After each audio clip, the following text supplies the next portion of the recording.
the moment that I only started listening to my intuition was the moment my life changed. All the synchronicities were insane. Like, things happened in my life that felt like magic because you're moving from the frequency of the divine. You're moving from the frequency of the heart, okay? The frequency of your heart, it's sending energy away in your field. And so when you are vibrating from your heart, when you're paying attention to what's in here and directing yourself according to your intuition, then you're also moving with everybody else who's on that frequency and everything else who's on that frequency. And it's insane what happens. Your intuition is that feeling or that voice that comes from your heart that knows.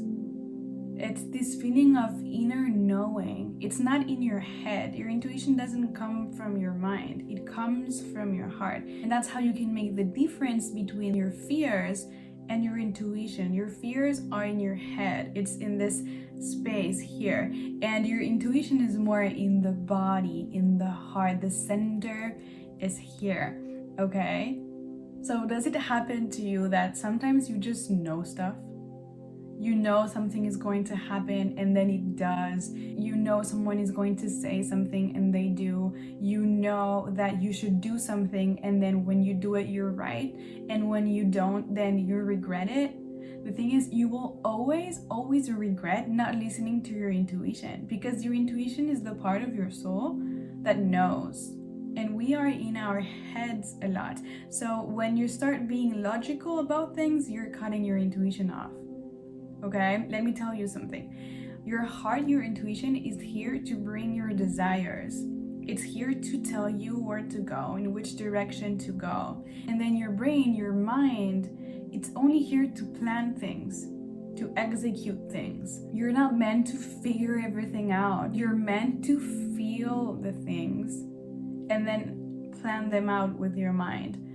Okay, the mind is at the service of the heart. Okay, so your center, the center of your intuition, of your inner knowing is your heart. I love the word intuition because it's intuition, your inner teacher, the tuition part, the teacher, okay? It's your inner teacher. It's the part of you who actually is showing you the way. So if you pay attention to it more and more, you will see that magical things start happening in your life. When I started listening to my intuition and got out of my head, that's when my life started.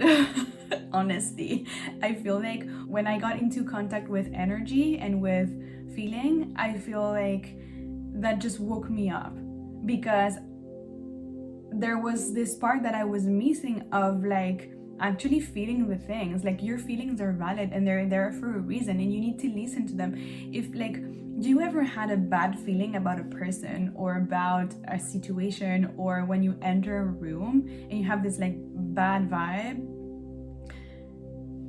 then it's most certainly that you're picking up on energy, and so that can guide you. You need to trust yourself. You need to trust that voice or that feeling. It depends, on how you experience that. I experience it as a feeling. It's like my intuition is an expansion of my heart. Like, I feel some expansion, some light. I feel very calm. I feel like it's right. I feel this sense of inner knowing that doesn't necessarily come from me. Does that make sense? When it's your fear, it's much more loud. It has conditions. It brings vibes of like shame and guilt and stuff like that. If you don't do this right now, then this will happen. That's the fear talking. Okay, your intuition will never say that.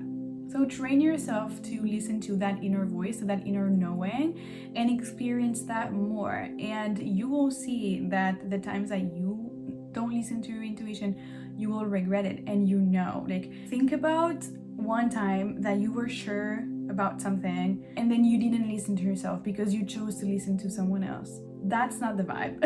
That's not what you want to be doing. You want to be choosing to listen to your intuition.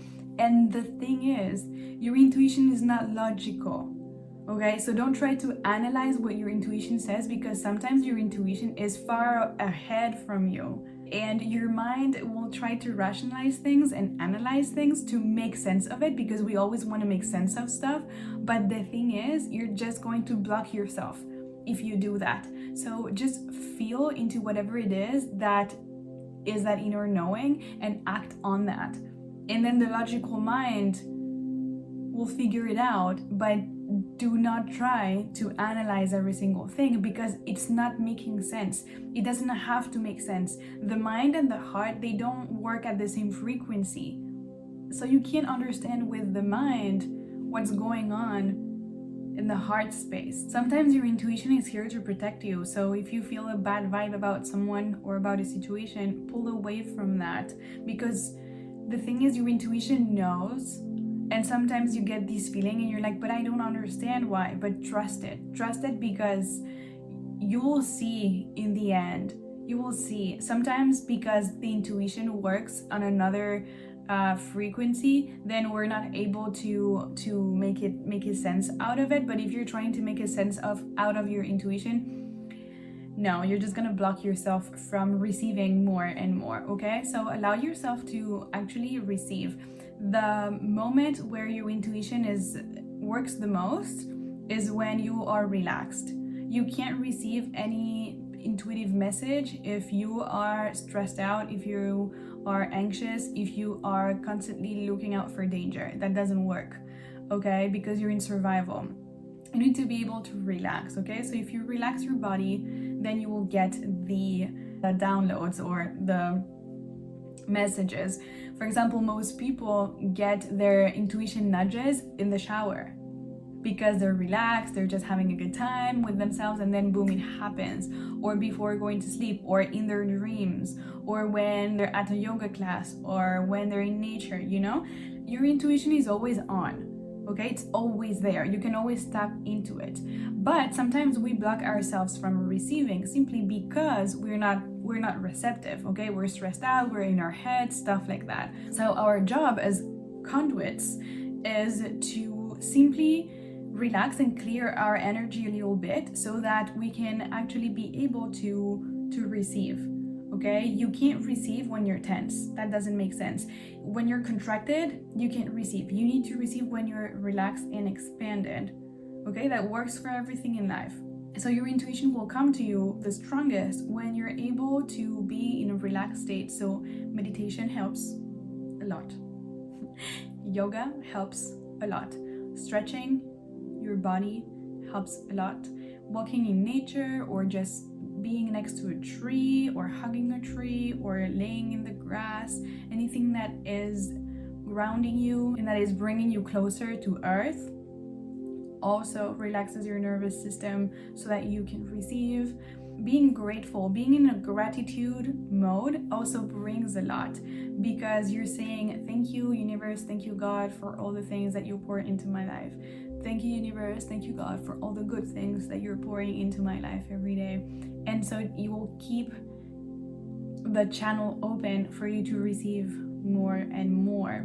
The moment that I only started listening to my intuition was the moment my life changed. All the synchronicities were insane. Like, things happened in my life that felt like magic, because you're moving from the frequency of the divine. You're moving from the frequency of the heart, okay? The frequency of your heart, the heart that you do have inside of yourself, it's sending energy away in your field. And everybody does that. And so there is this consciousness, this frequency of unity, of everybody else is vibrating. And so when you are vibrating from your heart, when you're paying attention to what's in here and directing yourself according to your intuition, then you get on the timeline where then you're also moving with everybody else who's on that frequency, and everything else who's on that frequency. And it's insane what happens. So try it. Try to listen to your intuition more. Try to get out of your head. There are meditations you can use to get out of your head. There's one video that I made called Release Stress or Release Anxiety. in 5 minutes. And in that video, I show you exactly how to get out of your head and into your heart so that you can receive. So it's very important that you are not here, that you're here. This space here is only used for logic, for planning things, but there is much more than just the mind. There is much more than the mind. And when I discovered that and I got into this work of energy and healing, that just opened the door for me to a brand new experience of life. That's going to be it for this video. Let me know if you took something away from it. Give it a thumbs up if you liked it, and I will see you in the next one.